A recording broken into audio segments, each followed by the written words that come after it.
Welcome back, all my 40K fanatics out there. I'm DJ here with Tim's Nation, and I give you that sigh because today this army is very, very ugly, but there's a very good reason why. And we're going to be doing this thing, we're going to do things a little differently for this one. We'll show you the army, show you what I'm bringing, but this video is going to be more focused on the Goretrack Onslaught from World Eaters. Because this is one detachment that Lane likes a lot. When we first were looking at and comparing the two armies coming out, the detachments, and talk about everything, this was the one that he was like, man, that army's got some play. That detachment has some very unique and interesting things that it can do that it really people are not going to be prepared for and can really mess with people.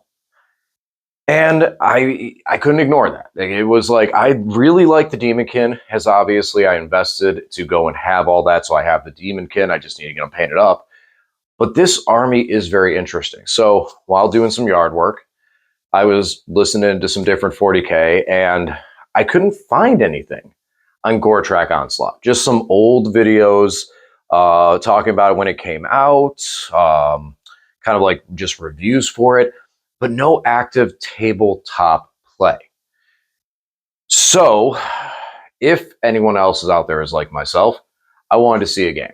So I want to get a game played. So I am playing the Goretrack Onslaught, which means, unfortunately, this army is proxied a little bit. Now, granted, I'm using very, very clean proxies for what they are. A Land Raider is a Land Raider, Terminators are Terminators, Marines are Marines. Nothing in the middle on there. Just they happen to be from a different faction and army. So yeah, if you're okay with that, let me know in the comment section, especially in situations like this where armies are very, very new. I like to be able to represent some of that, try it before you buy it. And, you know, some of that also is for us as well, being able to try these things out before we go and buy them and invest a lot of time, getting them painted, getting them ready, et cetera, et cetera, et cetera. Are they worth it? Is there some play there? And this is an army that I'm not very built into, but I would not mind hunting down if it really sticks with me. Like if it feels really solid, if I'm comfortable with it and it plays well. And there's a lot of things in here that are very, very appealing that do play to my personal play style. So I'm interested to give this a try. But ultimately, let us know what you think. You guys get pretty much all my practice games. I really don't get any games that I don't record and throw up here in some capacity. So this is my opportunity to try this, try it with everyone else out there and see and get some opinions. I've seen there is some people who are definitely interested in looking into Goretrack Onslaught, but I haven't seen really any battle reports with it. So there may be a couple out there that I missed, but man, I really want to see it. So that's why we're running this today. Let's go ahead and look at this monstrosity of an ugly list. I'll explain everything really quickly, and we're going to talk more about Goretrack Onslaught. All right, so here it is, Goretrack Onslaught. Like I said, it's kind of ugly. We do have a couple of Grey Knight things in here to make way, just because if we do go this route, I'll have a couple of things I need to get before I play this thing legitimately. So Goretrack Onslaught, we get +1 charge and lance when we disembark from a vehicle. So we're going to be doing that a bunch. There's only 3 rhinos here, but I'm actually going to be running 4. With 4 squads of Khorne Berserkers, the Grey Knight Strike representing the 4th squad of Berserkers. Those Berserkers, 3 of which are going to be led by characters, Karn the Betrayer being 1, and the other 2 being Master of Executions, 1 letting me scout move a Rhino, and the other giving me the Fight First ability once per game. We also have a Demon Prince to reduce some of the 1 CP strats because there are a lot of really cool ones I want to be using. A 10-man squad of Jackals to sticky objectives and hold down the backfield. A Land Raider, which is all Grey Knights, that is going to be carrying a 5-man squad of Terminators, 4 of which are Grey Knights. We got Reaper Autocannons, Power Fists, and Chain Fists. And yes, I'm using that single Chaos Lord model. This dude that we got, but we didn't get a Chaos Lord or a Khorne Lord in Terminator armor. Why? Why? So sad. This dude, I like this model. He's questionable on where the chain blade is, which makes him even better. Makes me love him even more. So he's going to be hanging out with us. He's going to be our Reaper autocannon and chain fist guy for this army with his kind of big looking storm bolter. It looks like a flamer, I think. I'm not sure. It's got bolter rounds on it. So for the rest of this video, we're just going to kind of lay it back and just have a conversation. We're just going to talk about this army, Goretrack Onslaught. I'm going to ramble a bit about it and just what I'm seeing, what I'm thinking, and why I made the choices I did. So again, let me know in the comments section what you guys are seeing. I'm relatively new to World Eaters. I played them a little bit. I started collecting them because I like the army. I like the style of it. I didn't have a Chaos army. A lot of my friends had Death Guard. I really wasn't appealing to Emperor's Children. Thousand Sons, it's kind of the same deal. They weren't really appealing to me, and I did have a couple people I knew playing them. World Eaters always appealed to me. When I first got into 40K, I started with Chaos, and one of the first boxes I ever purchased was a Khorne Berserker box, because as a kid, that box had 12 models in it. So 12 models is more than 5 models. So yes, I want the kit with 12 dudes in it. So there's a little bit of nostalgia there. And then there's something about them. The gladiators are pretty cool. But this detachment is really focused on the vehicles. And there's some definitely interesting strats that have a lot of good scenarios that I really like, and a lot of ways that they can play over the course of the game to really not even destroy models of your opponent's army, but really, really hold back and wreck the scoreboard. So first and foremost, rhinos. Rhinos have a standard ability that if you end your move, if you end any type of move, normal, advanced, fallback, within 9 inches of a rhino, the squad inside can immediately disembark. Berserkers inside can disembark. So why is that good? A couple things. The biggest one is objective control. If your opponent doesn't dedicate to an objective to take it from you, then you don't have to disembark. You can just stay in the rhino and continue to hold it with just the rhino and do whatever you need to do. But if your opponent decides that they want to try and out OC you, you can drop 20 OC coming out of the rhino from the berserkers on the objective and hold it. Stay behind the rhino, staying protected. Very, very strong. And then you're still able to, there's a strat, you could pick them up and put them back in. I wouldn't really think I'm ever going to do that in the same session, the same sequence, but I mean, you could. But being able to just disembark for free completely like that is a lot of a mental play. Because if your opponent gets close, they want to dedicate things, and boom, these berserkers show up there. And if they shoot at them, now you're looking at D6 plus 2 on that blood surge to potentially get into something, and now they can't shoot at them anymore.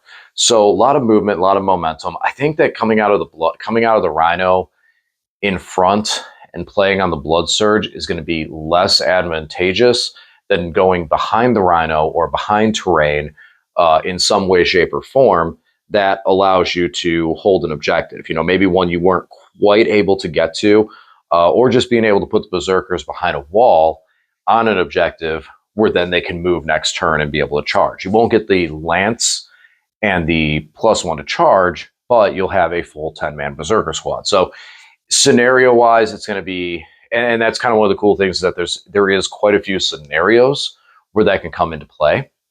And I'm interested to see, and probably ones that we haven't even talked about yet. So stratagem-wise, we have 2 that really give us extra speed. And then we have the scout move. So one of my rhinos is going to be able to scout move and be in a stronger position. From that beginning game state, I now have 3 rhinos that from 3 different positions that can strike roughly 14 to 15 inches potentially. You have a strat that lets you disembark wholly within 6 inches instead of 3, giving you 3 additional inches. And then you can move your 8 inches and still commit a charge because you got out of a vehicle that didn't move. So that is going to let you just run right through a wall, run straight ahead, use that infantry ability to just go right at something. Now you have +1 charge because you disembarked. You have lance when you charge. We have blessings, so you have sustained to come in for more attacks. You have reroll charges if you feel you want that as well too. So you're automatically rolling charges. So you are a bullet coming out of this thing. 14 inches because you get the 6-inch disembark, then you have your 8-inch move. 14 inches +1 charge, reroll charges if that's your blessing.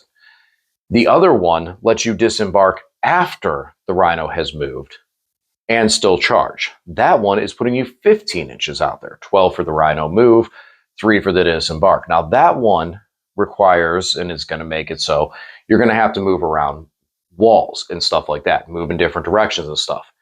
If you have the command points now, and this is kind of a back and forth of it. Later in the game, if you have the command points or if you have the demon prints to reduce one of those down, you could move the vehicle through a wall for 1 command point, which is something we can do. Any vehicle can, thus the Land Raider. Go straight through a wall and then disembark these guys and still charge them. It costs you 2 CP or 1 CP in the demon prints, but you could do that. I feel like the opening scenario is going to be more sitting on the threat of this more than anything else. The Land Raider has a 10-inch move, but it has assault ramp. So we already gained that disembark after move and be able to charge, which would be really efficient with the Terminators. On top of the fact that the Land Raider has rapid fire las cannons. So we're looking at 8 shots rapid fire. Yes, we're hitting on 4s. 8-shot las cannon. 8 shots las cannon. Plus all the other weapons that it has on it. So there's other guns on it too.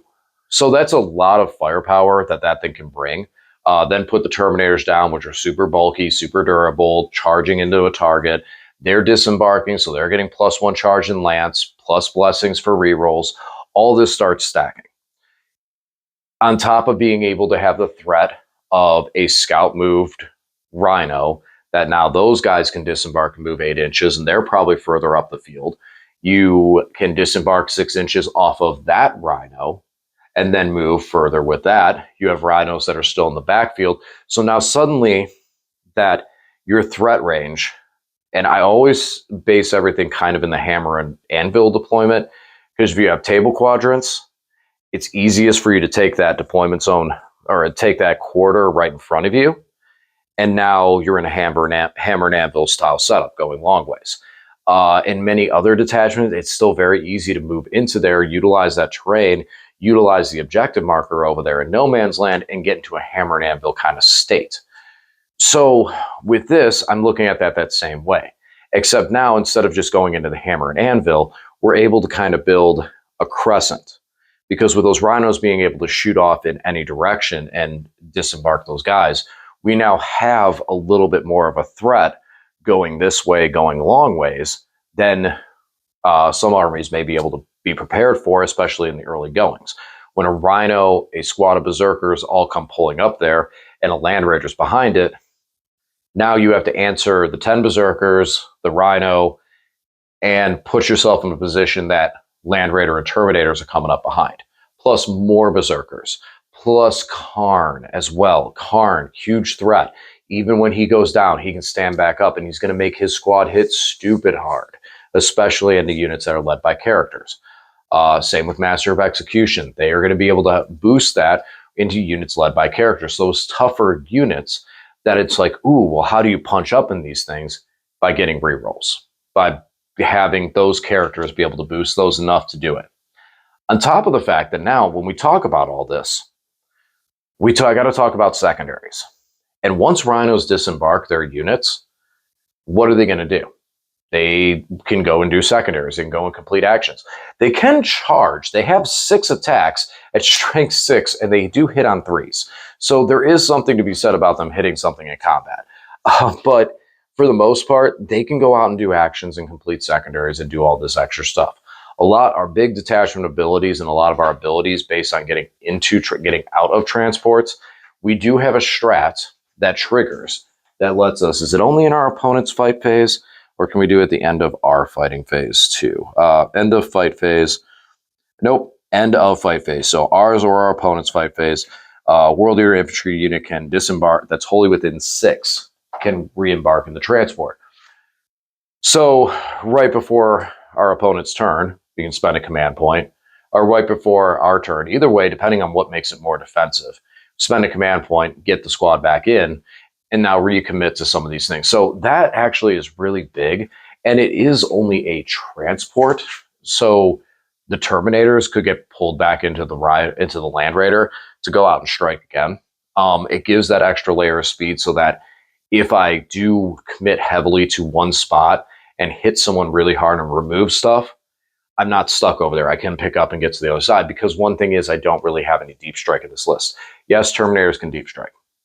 They're going to want to be in the Land Raider because that's where they're going to get the perks. That's where they're going to get the buffs. Now, pretty much went over all the stratagems. We talked about getting pulled back into the vehicle. We talked about, what's this one? Each time your unit makes a normal move, it could, move through walls. We have, disembark 6. And with the disembark within 6, you can disembark in engagement range. I don't necessarily see many scenarios where that's going to be good, because if you charge, then you get all your charge bonuses. This, you're not getting anything. You're not even getting Lance. The only thing I could think it's good for is if you're trying to get into a unit with a strong overwatch, because you have to do this before the vehicle moves. So it's not even like you can move it up, disembark something into combat, and shut down an overwatch. So very, very, very marginal time framing that you could use it.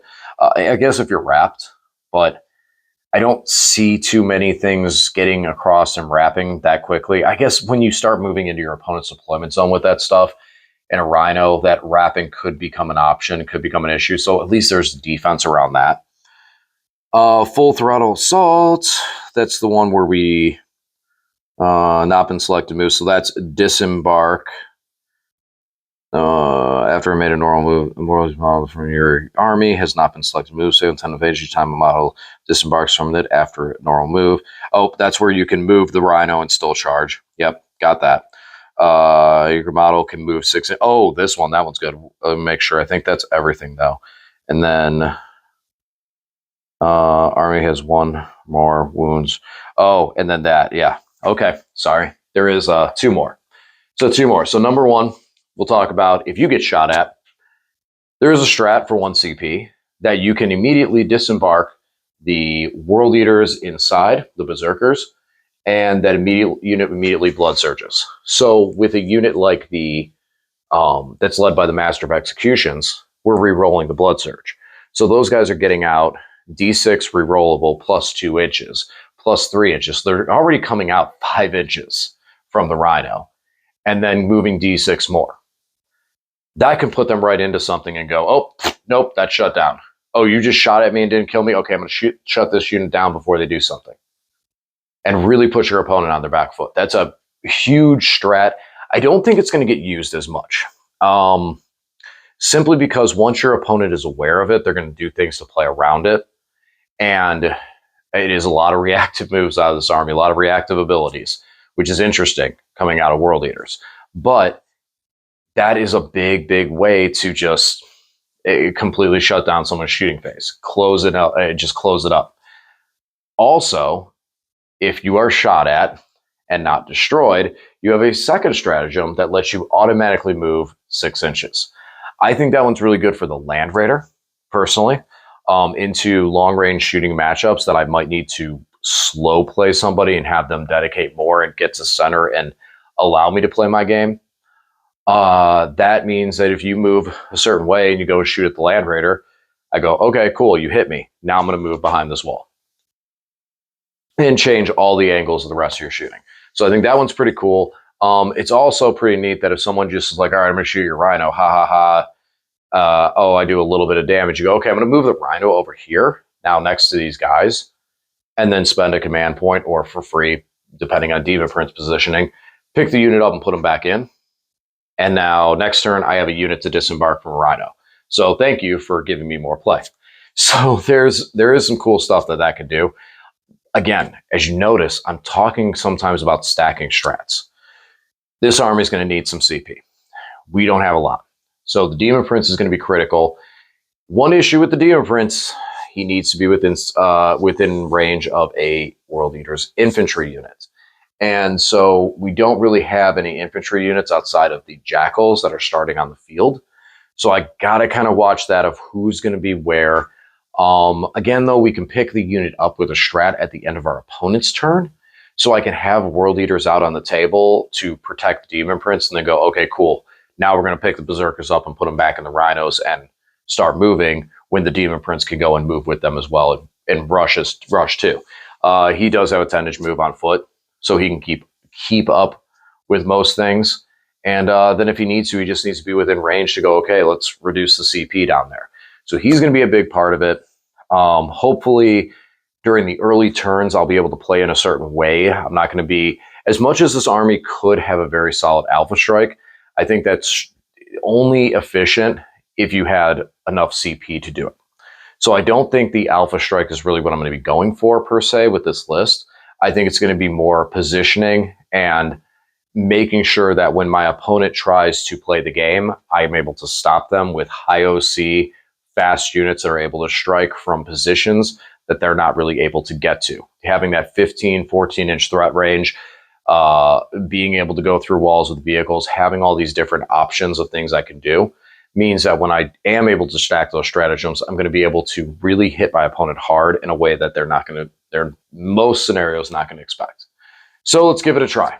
Like I said, it's an ugly army. I'm sorry. This is a huge spin in a different direction. I would be totally taking this list if I went this way, but I do really like the Berserkers. I wouldn't mind sitting down and getting this army together. It's definitely pretty cool. So let's give this thing a spin. All right, guys, that's it. Thanks for watching, and I'll talk to you again soon.